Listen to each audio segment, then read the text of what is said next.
4, 5.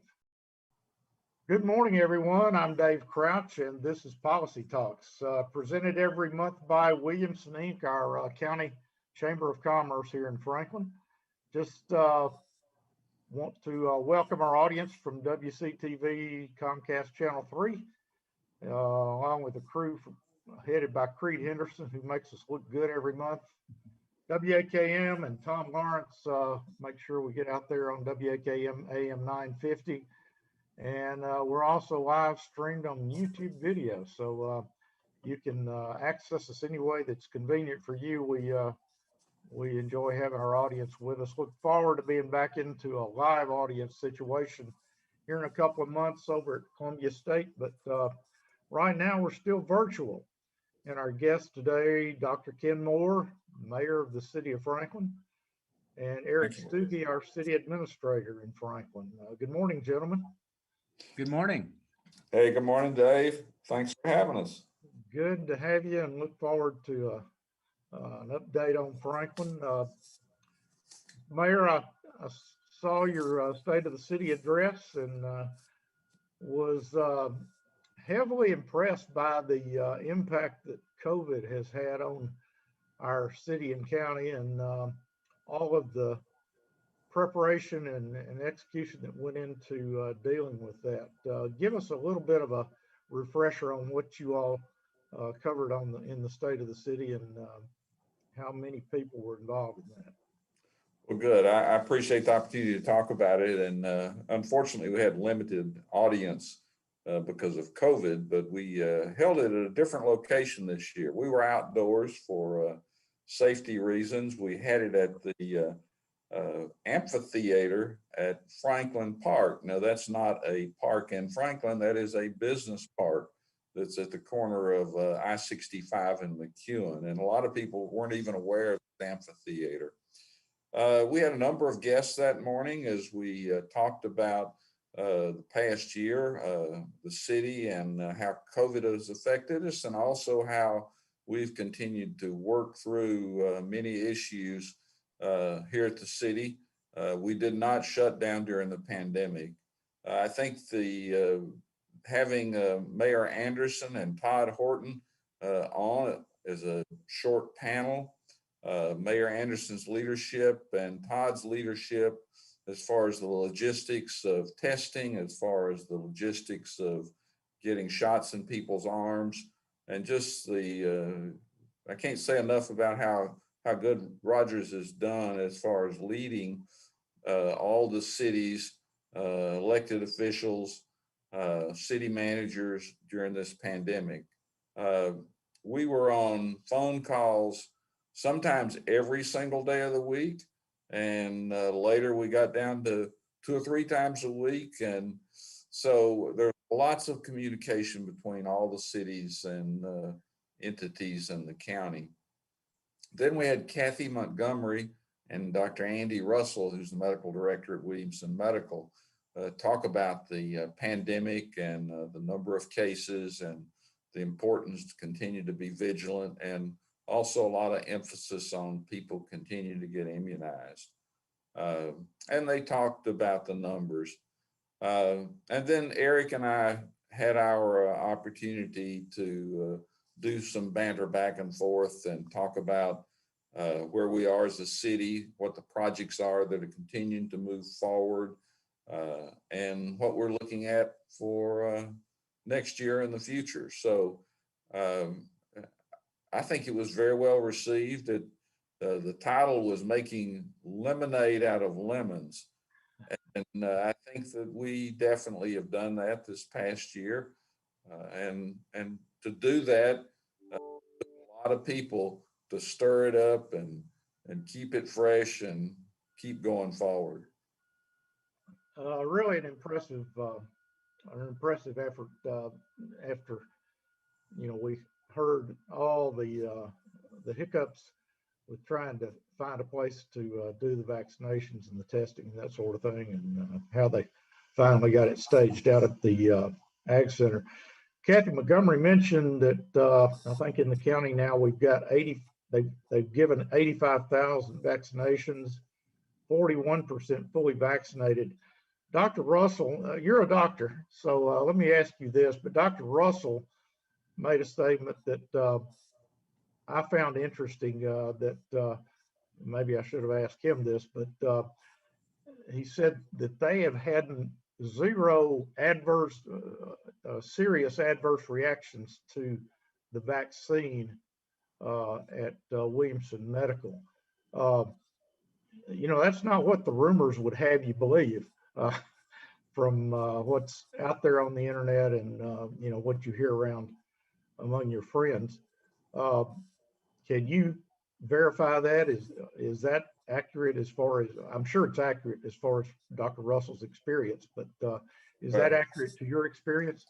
That's accurate to my experience too. I mean, you think about the number of shots have been put in arms now. There always, no matter what the type of vaccine that you're giving, there's always going to be a very, very tiny percentage that may have some type of reaction. Most of us just maybe experienced a sore arm.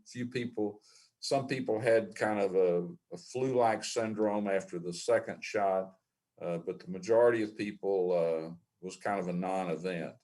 And I think that, we'll still be studying the effect of the immunization, how long you have immunity. We don't know that yet. And we'll see what happens. This is still a long process. This isn't one of those things that we turn the switch off. I mean, we still have cases of COVID. I noticed yesterday we had a handful of new active cases.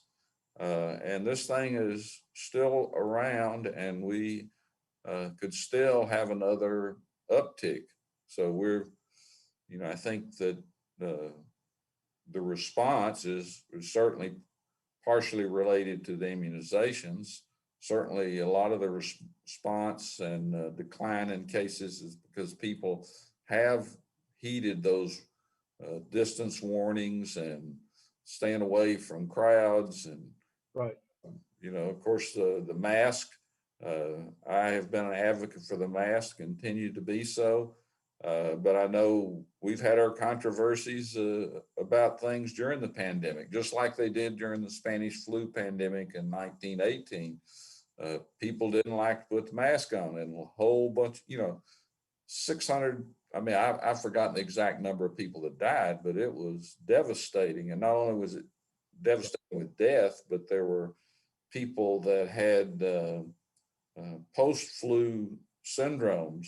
One of them that came out of that were people that had Parkinsonism, a certain type of Parkinsonism after they had that Spanish flu. So, well, the COVID stole my sense of smell and taste, and I'm still not not back to normal, and so I guess that's a minor issue, but I can take from what you're saying that you recommend that people get the vaccine.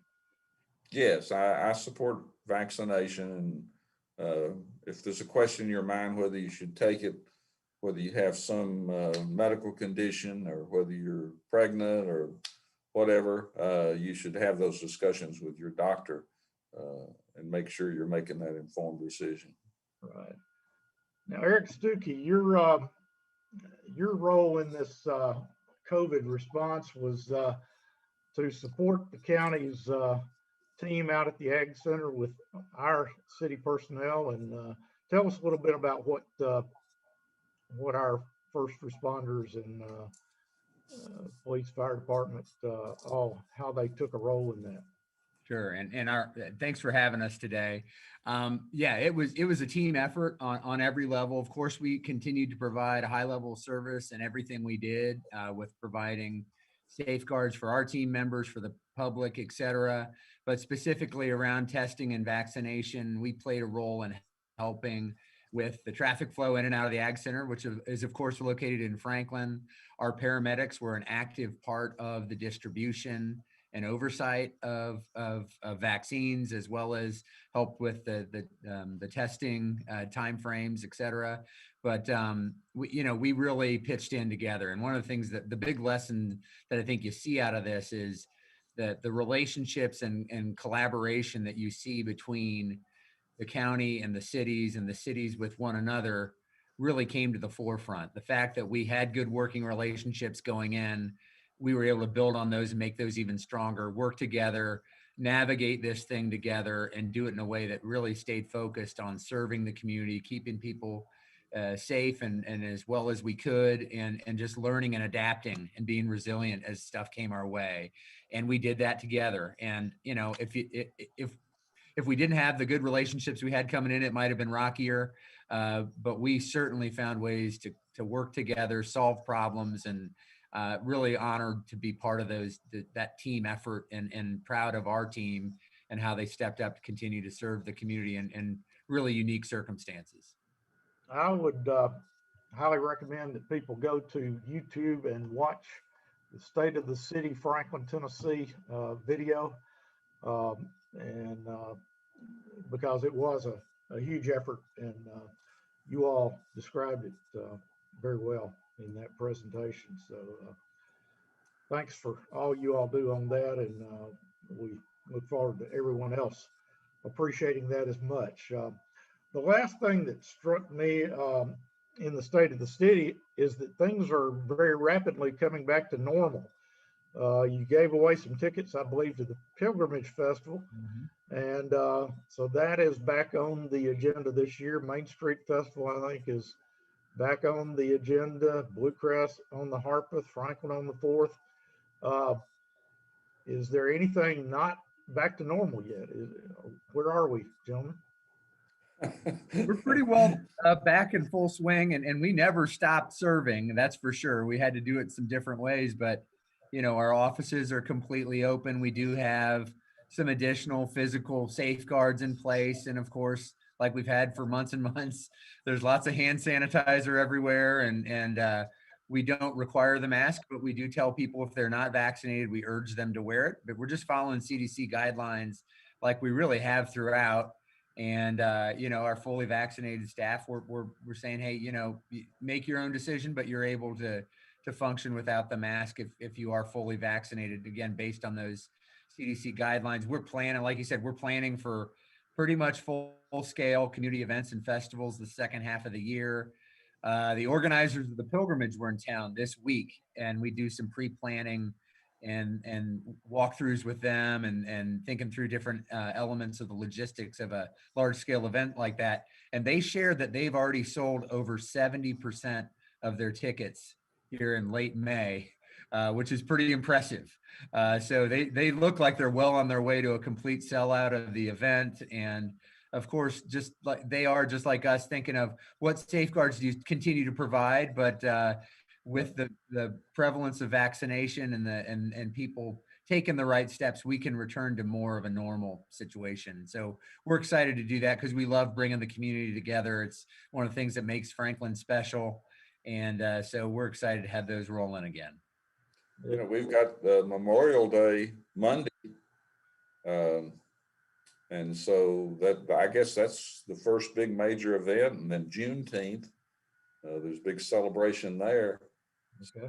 But yeah, I think we're coming back. I mean, we still don't have everybody back in the office. We still are working toward that, but I think everything's primed and ready to have a great rest of the year. All right. Very, very good to see us back to normal. I'm going to pivot back to Eric here just a minute, Mr. Mayor. But Eric, you were also covering the capital projects that the city has underway. A lot of big projects going on around town. The city is responsible for some of them. Other entities are responsible for others. But looks like Mac Hatcher, I guess I ought to ask the mayor this one. It's one of his favorite subjects. But when is Mac Hatcher, when are we going to be able to drive on it, Mr. Mayor? I think this fall, possibly September. Yeah. So that's exciting. I mean, we've waited a lot of years. We put a lot of money into it. And the state's put a lot of money into it. So it's going to be a great celebration this fall. Do we have any kind of event planned for that? Well, I'm sure we will. I'm sure the state will have one. I think you'll see a lot of dignitaries show up for that one, just like we did whenever we broke ground for it. That may be the biggest one yet, but We'll even have one of our aldermen who's former TDOT commissioner there, I bet. I bet so. And you might ought to sell tickets to it. I might sell pretty well. But Eric, give us a rundown on the other projects like Franklin Road, the sidewalk projects. Yeah, there's a lot going on. Franklin Road is well underway, as folks probably can tell from some of the traffic pattern impacts, but that project is well underway. And we actually did something unique with that, where we provided a bit of an incentive, actually a direct incentive for timely or a certain time frame of completion of the project. So if they're able to complete it in 18 months, they will get a pretty significant bonus associated with that, because we recognize there are costs to us, to the public, community overall, to having projects drag on. And sometimes public projects get put further back in the list because financially, you know, it is what it is. Well, we wanted to put something on the table that would get their attention and put it higher on the list for the contractor to get it done. We think that is helping, and you know, that project could be complete probably somewhere around next summer, we hope. But you know, you always go through a lot of different elements of a complicated project like that, but it's moving along well. The trail along 96 West will be complete by the end of this year. That will connect all the way from the west side into downtown, give people a chance to walk, bike, jog into downtown, and really be a great connection too between some of the schools and parks on the west side of our community. So it's just a great improvement there, and a partnership with the state.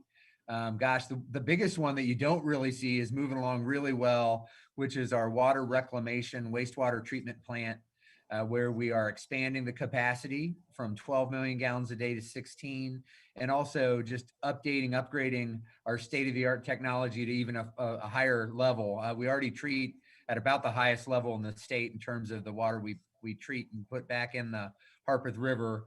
And we're going to do that even better with some of the emerging technology we're bringing online. And actually elements of that are already starting to work, but a year from now, that plant should be fully operational and is the largest project in the history of the city of Franklin. So that's a big one and important. What capacity are we treating at now out there? We're treating about 12 million gallons a day Already? And, yeah, and so we'll go up to 16. Yep. So the other one, a couple other things I'd highlight. We've got a lot going on with moving forward on the Southeast Park. We're building a bridge and an access into that Southeast Park area. That's 200 plus acres that will be both active recreational fields to the south and more passive park area to the north. But we've got to get access to it. So we've got to build a bridge across the Harpeth. And that is well underway and moving along well to get that in place so that we can build that. That will also include our first ever full scale inclusive playground. And we're really excited to have that going as well. So there's so many things going on. What is a fully inclusive playground? So it provides lots of different play elements for people of all different abilities and ages to interact together.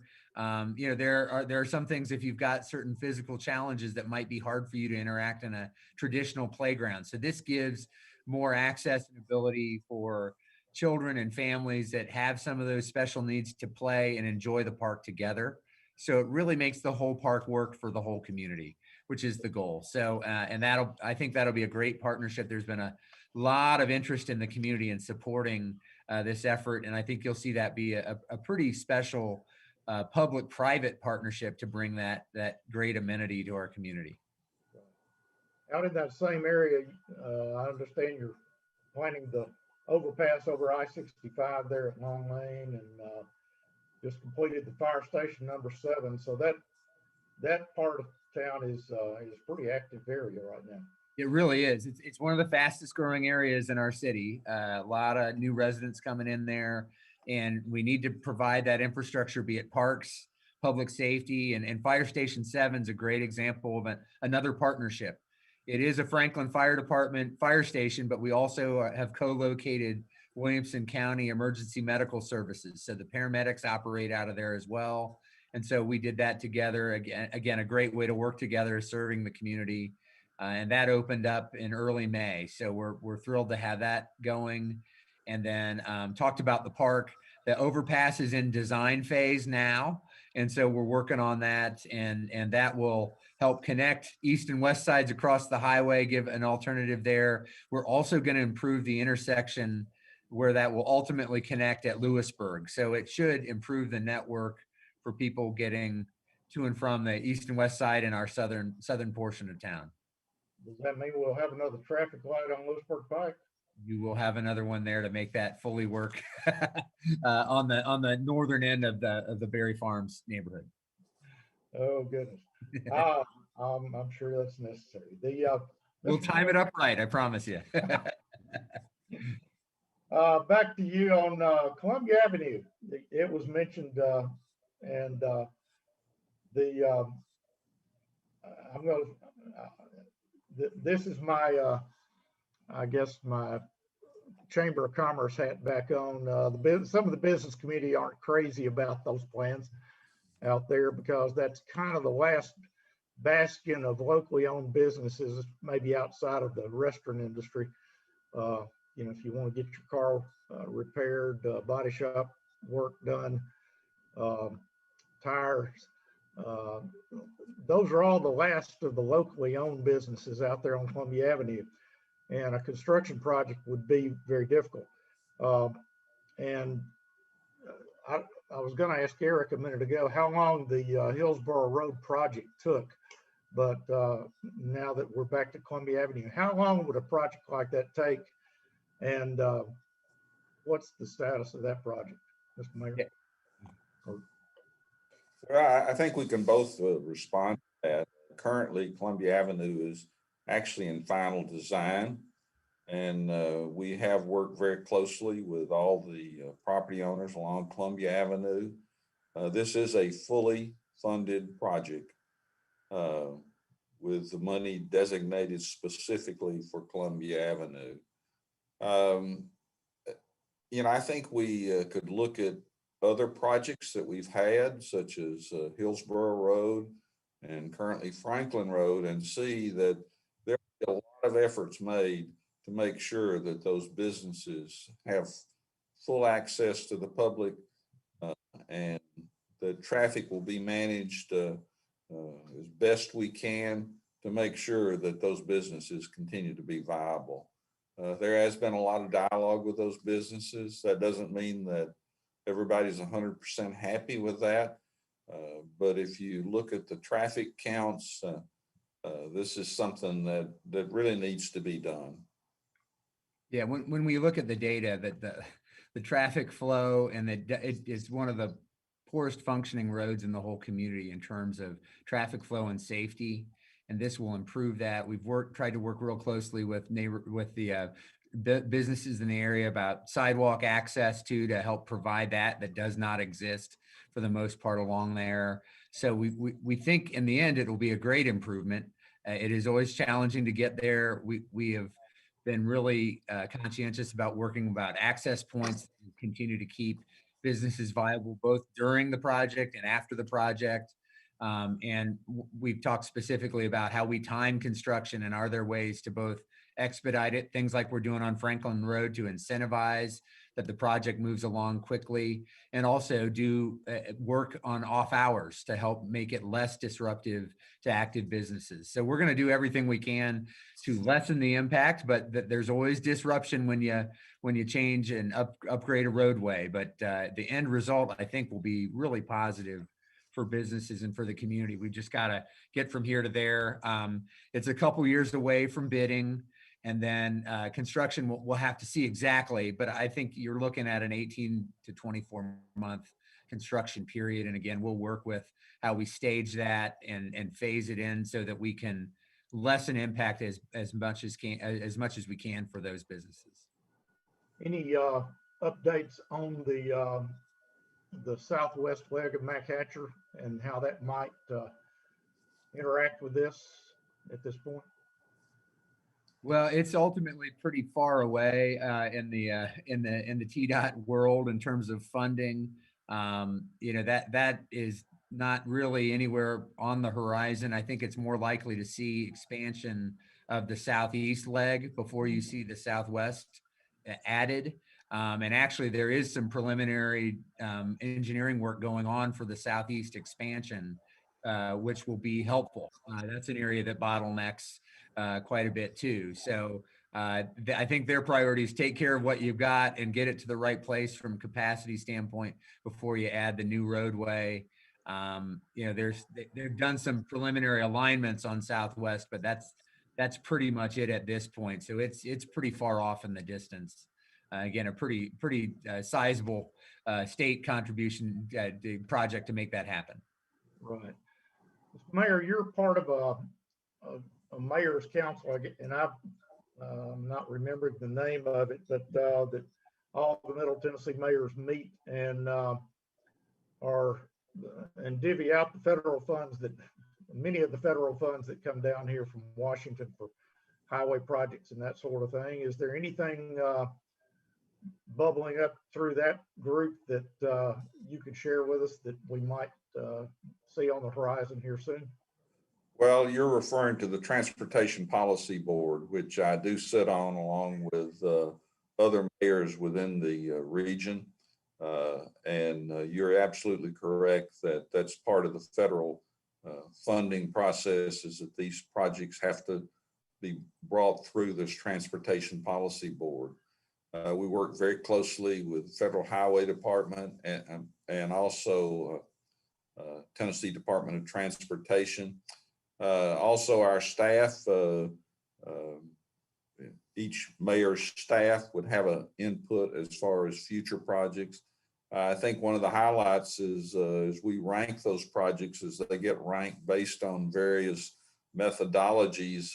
Southeast Mac Hatcher has received money now, and that's always a good sign whenever you start getting engineering money that project is going to continue to move forward. Maybe not as quick as you want, but that means it is moving.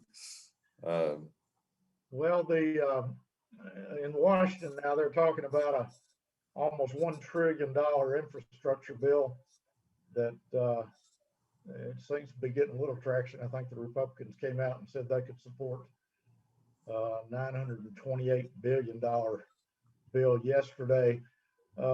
Typically, those kind of bills support shovel-ready projects. Do you see any of that money actually landing in Franklin to advance any of the projects we've got on the drawing board?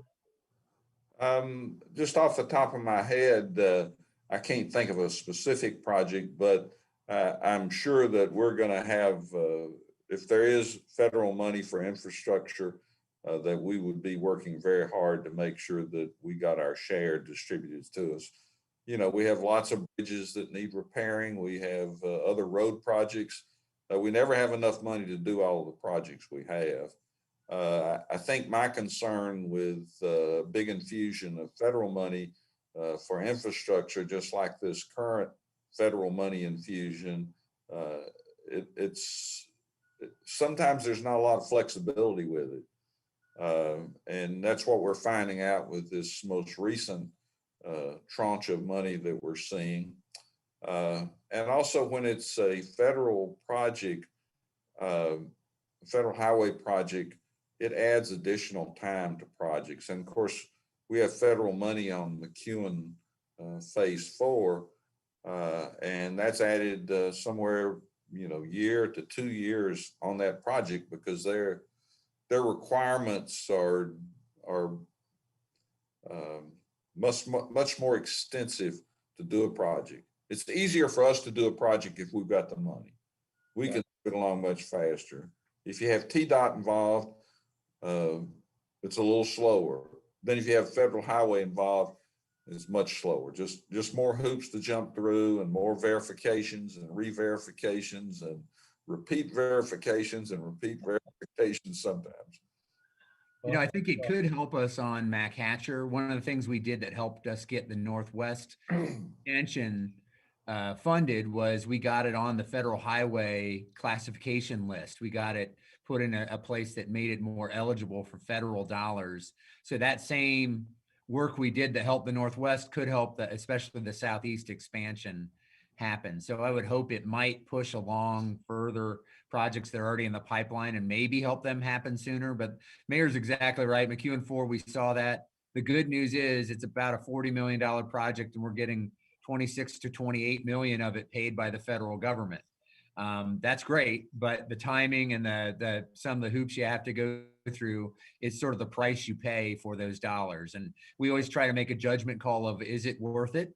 In that case, it clearly was, because we could have, 3/4 of it paid for by the federal dollars, and it helps us get other local projects done because our dollars can be redirected to other priorities. So it's always a judgment call about what is the right fit, and that's what we'll keep looking at if additional opportunities come our way. Okay, speaking of other dollars and other projects, you all had a meeting last night, and a big part of that meeting was addressing the plans for a new city hall. And tell us what to expect there, and what you've got in mind, and when we'll see something there. Well, I'll start, but Mayor may want to chime in here, but we're really just starting a preliminary kind of concept plan element. So it's pretty early. We've done some public outreach. A couple weeks ago, we did a virtual, what we call living room chat with the community to just talk about what's going on, what we're looking at, why we're looking at it, gather some input there. Then earlier this week at the BOMA meeting, and then last night at what we call the joint conceptual workshop, which is both planning commission and board of mayor and alderman members, we had some further discussion, and we're really just looking at what are the ideas that people want to see, how can we serve better through a new city hall on the square, but also make it fit. And the tagline we're using is complete the square, because the old mall building that we're in now, that we've been temporarily using as a city hall for 40 years, has really passed its prime and doesn't look and feel like the rest of the square. So how do we put something in there that is a great community building, a great community resource, and looks and feels like really one of the most special places in our community, downtown Franklin Square. So we're really getting in that gathering information standpoint. There's been lots of work with departments about what efficiencies they need and how they can better work together, by how we position them next to each other, how they better serve the public by providing access areas and places to work with our team, depending on the type of customer and service that they need. And lots of those different things are also in the background that we're working on. So it's an early stage. There'll be lots of other opportunities for public involvement.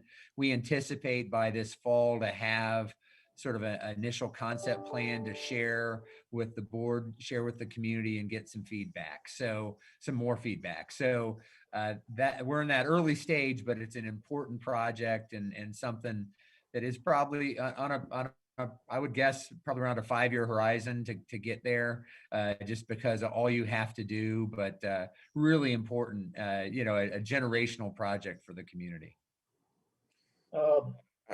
Just a question here, and go ahead, Mr. Mayor, tell us what you think it should look like. Well, it shouldn't look like it looks now. I mean, it's our current building has no synergy with any of the buildings around it. I think you have to dream that it's going to fit in contextually with the historic courthouse as far as proportion and size, and also have some of the same architectural elements that other buildings around the square have. But I think the most important thing is that you build a building, number one, that meets the needs of the public, and number two, gives our great staff the working space that they need and the working environment that they need to provide the services they do.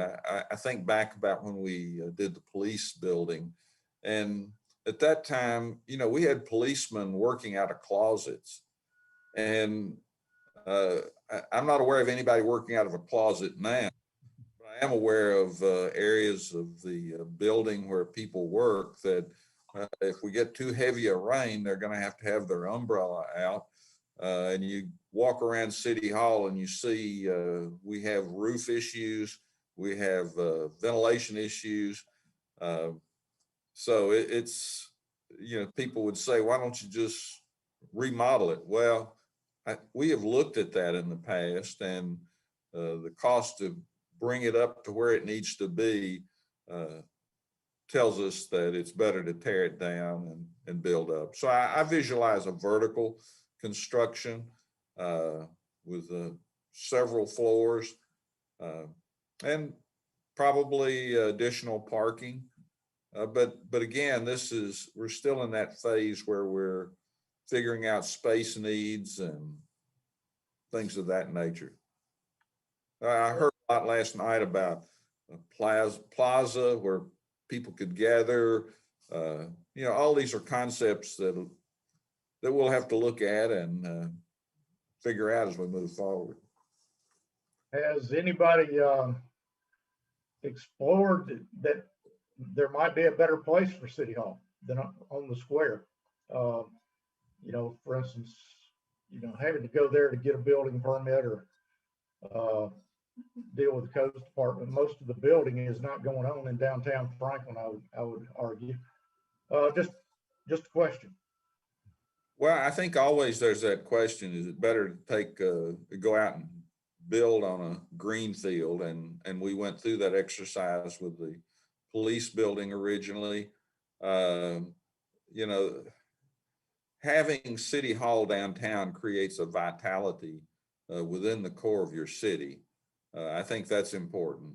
I think whenever we looked at the police building, there wasn't a significant savings as far as moving it to a green field.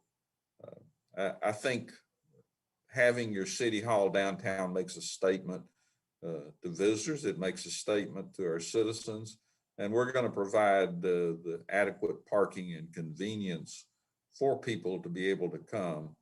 People like coming to downtown Franklin. Why do you want to send them out to some green field somewhere else in town? Probably where there's going to be more traffic. You know, where would you put it? So, I mean, those are questions we always consider. We don't poo-poo those, but I think generally the feel of the community is that they want it back where it is now.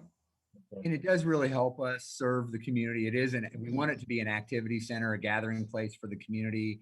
It's vital to the festivals that we serve now. It's a great kind of home base for those, an operational center.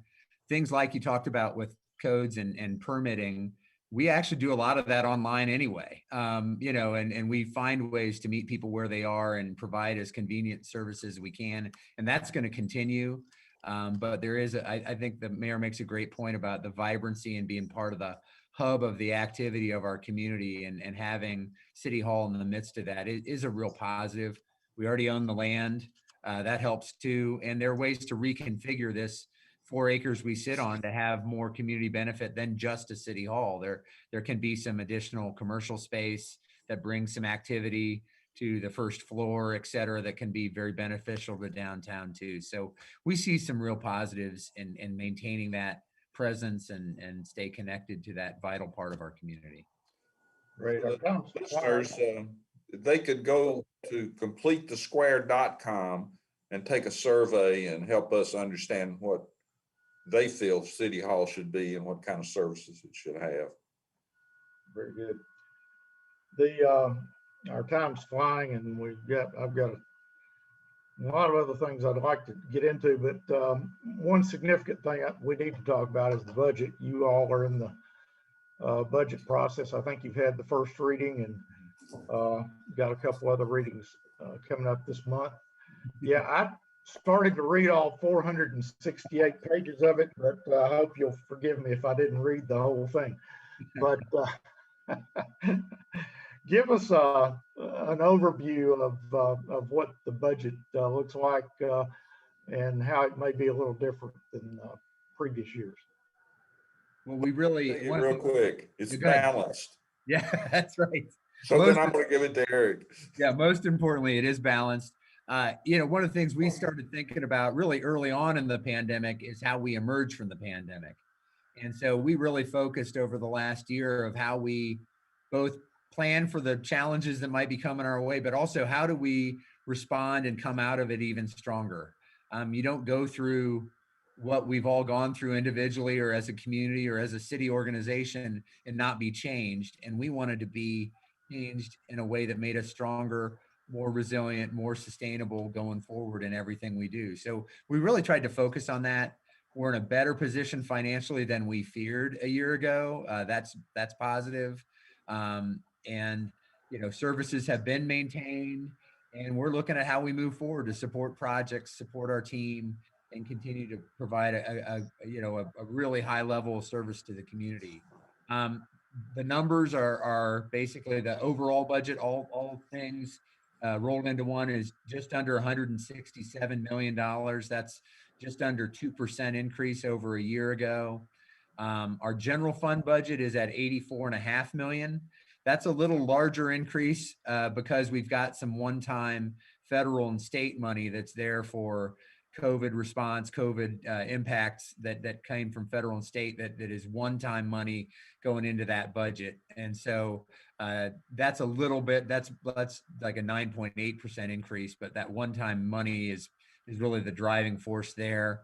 Our property tax rate is dropping because of revaluation. We are not increasing property tax at all. So folks in Franklin will see their city tax rate go down about 9.15 pennies per $100 of assessed valuation. So it's going to be in the 32-cent range for city taxes. So generally, even if your value goes up, the rate gets recalibrated down so that you're generally paying the same amount of dollars in taxes that you paid previously under the old valuation. Now that might fluctuate slightly just because if your value grew at a greater rate or a lesser rate than the whole, then that might shift slightly, but it is designed to keep your taxes at generally the same rate dollars it was that you paid the previous year. The key things we're doing is really maintaining operations through a tough time and looking at how we move forward to support the projects that we talked about, both in terms of funding them, but also delivering on them, having the staff to support, oversee, and make sure they get implemented properly. We continue to we expanded or updated our recycling program. Over 14,000 households got on board with that. Our goal was 10,000. So we see that people are responding well to the services that we're working to provide them. So, those are some of the key highlights. We're like the mayor said, it is balanced. We also try to look 3 to 5 years out, and we look to be in good condition there to be able to sustain everything that's in this budget. We're doing some creative things with our city fleet, working with a third-party partner to have updated fleet that we work through with a financial arrangement with them that will get us newer vehicles and rotate them through on a probably more timely basis than we do when we're doing our old-fashioned replacement cycles, because those are subject to the ups and downs of budgets in a given year, like we saw last year. And we really think that'll be more sustainable and actually more efficient for us. So there are things we're trying to be creative on to keep providing great service. Great. The couple of things I noticed in the budget, the employees are getting a raise this year. I believe 2.5% for some, and maybe even more than that for others. The one thing that struck me, you've got a fund balance, I think, of about 57 million after all said and done. City policy calls for about 28 million, so you got about 30 million extra dollars there. Are you just putting that away in the kitty for something for the future? What do you got in mind for that money? So what we've got is, by policy, you're right. By policy, we have to have a minimum of 33% of our budget in reserves, and that's that 28 or so million that you talked about. Then the board also added on to that policy to say anything that's above 45% is eligible to help us to pay for capital projects as pay as you go, so that we don't have to borrow as much. So those dollars are going to help us deliver projects that we're talking about in terms of parks and streets projects. So some of that's already, while it's in the reserve, it's identified to help us pay for projects and not have to issue as much debt. So the 10-year capital plan that we did, when we did it probably 3 years ago, it was about 50-50 debt and cash sources. It's now closer to 40-60, meaning 60% of it is cash, 40% of it is debt funded. So that has helped us not have to issue as much debt to get these major projects done, which is good for the long-term viability of the community. We're not extending ourselves too much. You do want to spread it over time because some of these are very long-term projects, but it's good to balance it. And we feel like this helps us get the right balance there. So it does provide stability. We're sales tax dependent. So when the economy hits a downturn, we see it very quickly. So that is why we maintain a little higher reserves than maybe some cities do, but it also does help us fund projects. Right. Mayor, one of our entities in the city that's very near and dear to your heart, Columbia State, is recipient of the funds to build building number 4 out there. And we're looking forward to being back out there as soon as they let us for these shows live out there, and look forward to that. But what do you see coming for Columbia State? How are things out there, and what do you see them looking like here next year? Well, I think they've been preparing for the end of the pandemic and return of students. And, we've been advocating for another building for some time, and finally it's funded. And I anticipate that this campus will be the largest campus in the entire Columbia State complex. More students, greater services, and I applaud the work that they do working with our business community and working with our schools. I was out there recently, a young boy, they had a celebration. He's going to West Point. And what was interesting is this kid was homeschooled. And secondly, he had 50 something hours of college credit already that he had obtained through Columbia State. So I think that speaks volumes for the college. The other thing about the college takes me back to Alderman Bransford. Alderman Bransford passed, and we miss her every single day and the contribution she made to our community and to all the committees she was on and to the board. But through an effort working with Franklin Tamara, scholarship was created in memory of Pearl. And that scholarship funding is at a $50,000 level now. So that's exciting. I'm sure we'll have some type of event to memorialize that and again recognize the great service Pearl gave to our city and also her passion for education in Columbia State. Right. Pearl Bransford was a delightful lady, and we do miss her. We had another big event here about 6 weeks ago. It wasn't pre-announced. The Lord sent us an extraordinary amount of rain there in one day, and created the biggest flood issue we've had since 2010. What are our learnings from that? Are we seeing a need to do anything differently than we're doing now, or what's the future of downtown Franklin if the water keeps rising? So I appreciate your bringing that up. We're currently working with the Corps on salvaging some homes, with raising some homes out of the floodplain. We're also looking at the bridge at Franklin Road. That bridge will be redone and elevated because it currently acts as a dam. That's going to relieve some flooding, take some additional homes out of there. good. So, I think that's all what I see on the horizon right now.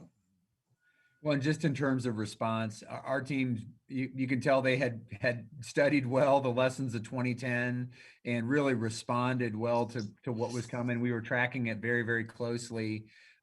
Fortunately, it did not quite hit the levels that the models were projecting, but we were prepared to try to help in any way we could in the areas that we know are typically impacted. So that's the other thing you do on an operational day-to-day standpoint is just know your typical potential problem areas, be ready to serve and help wherever you can in the more immediate term, and just track that and respond and follow. And our team did a great job of that, and they're well trained and schooled in how to do that and meet the needs of the community too. I'm very proud of them. I actually had to be out of town that weekend with some family matters, and they just did a fantastic job responding, and I got to listen in on some calls, but boy, the team did a great job.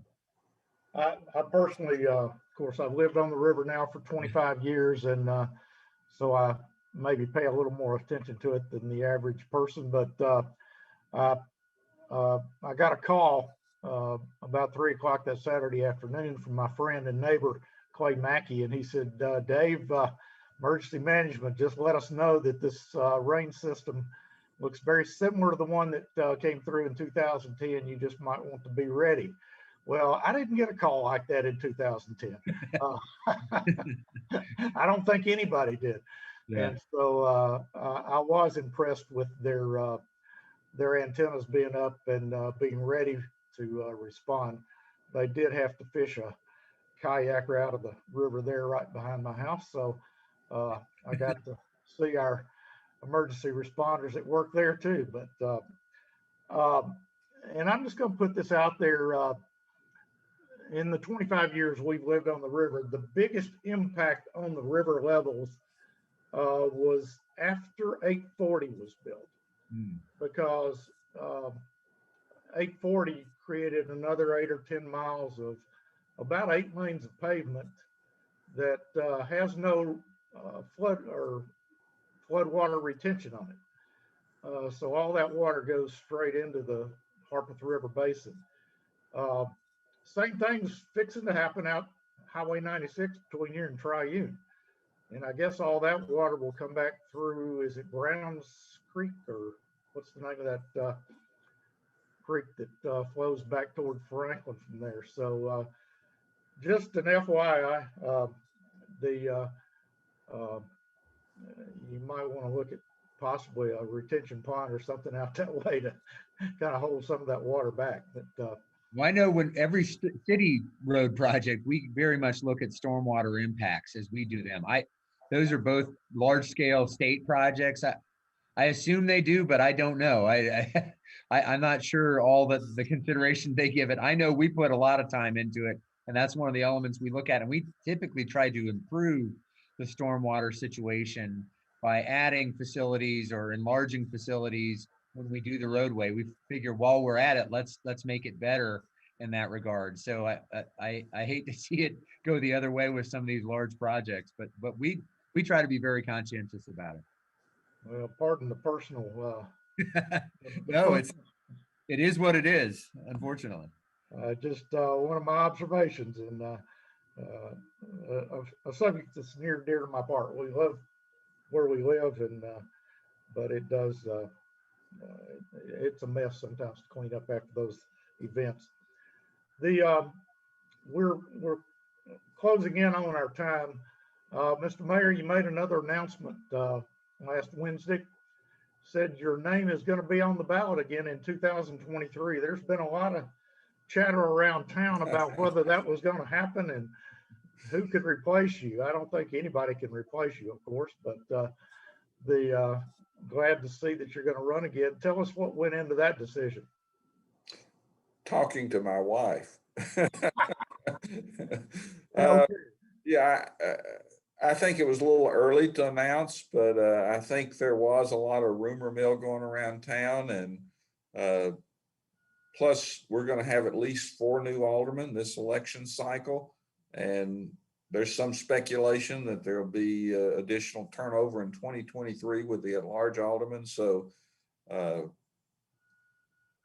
I just felt like it was important to get it out there that I have an interest in continuing to serve this community as its mayor. And certainly my first discussion was with my wife, and she understands my passion for serving the community and doing this job. And she gave me the go ahead. And so early on, I did waffle around a little bit in my mind whether I wanted to do another term if the people would reelect me. And fortunately, it became a little clearer to me that that was important for me. It was important for me to continue to try to serve the community. So I'm excited if the citizens will reelect me in 2023. I look forward to another 4 years. Well, I can vouch that continuity is a good thing in government. As a former alderman and a keen observer of other aldermen over the years, it takes a year or two to really learn what you don't know about city government after you become an alderman, and learn how you can actually be effective and work with the other aldermen. So I think the continuity will be good, and wish you luck on that, Mr. Mayor. Thank you. I appreciate that, Day. Well, Eric, one other thing, we had a census in 2020, and sometimes in political jurisdictions, it changes the district lines. Is that going to affect our ward lines here in the city? What does that do for us? It won't for this fall's election because we're just getting we don't have the data yet. So we're not going to be able to update that, but we will rebalance those wards probably by the end of the year or first part of next year based on the information we get, which again, we don't have yet, but that will also happen at the county level with their districts, county commissioner districts. And so we try to balance it by population. Last time, 10 years ago, it was pretty easy. We just slid one neighborhood over from Ward 1 into Ward 2, and that was pretty easy. I don't know what it'll look like this time, but there's been a lot of growth. We think we'll probably be somewhere in the mid 80,000 population, which is pretty significant, and we'll have to see how it works out. But we will go through and rebalance and make the wards roughly the same number in terms of population in each. Great. Gentlemen, thank you for taking the time out to give us an update. We appreciate your service, your time, and look forward to doing this again in about a year. I'd also like to thank Creed Henderson and his crew at WCTV for making us look good every month. Tom Lawrence and the crew over at WAKM make sure that we can be heard around the county as well. And we appreciate financial support from AT&T, Dennis Wagner over at AT&T and his support, as well as Lynn Maddox and Vanderbilt University. Lynn is our local liaison there, and she does an excellent job of staying in touch with our community here, and we appreciate all those entities do for us. Couldn't do it, obviously, without a lot of support behind the scenes from the chamber staff, headed up by Matt Largent. Kel McDowell's the quarterback, and he makes sure we all know how to get on Zoom. It's Kel, we appreciate your help. Nancy Conway's my secret informer to keep me informed on what's going on around the county, and Nancy, appreciate your help there. And then Jenna, of course, gets the word out for us. So, gentlemen, again, appreciate everybody that makes this possible. Look forward to being back on June 25th, and hope to have the mayor and city administrator from the city of Nolensville this next month. So look forward to that, and we will look forward to seeing you all again in about a year. Thank you, sir. Thank you, Dave. Thanks for having us. Enjoyed it very much.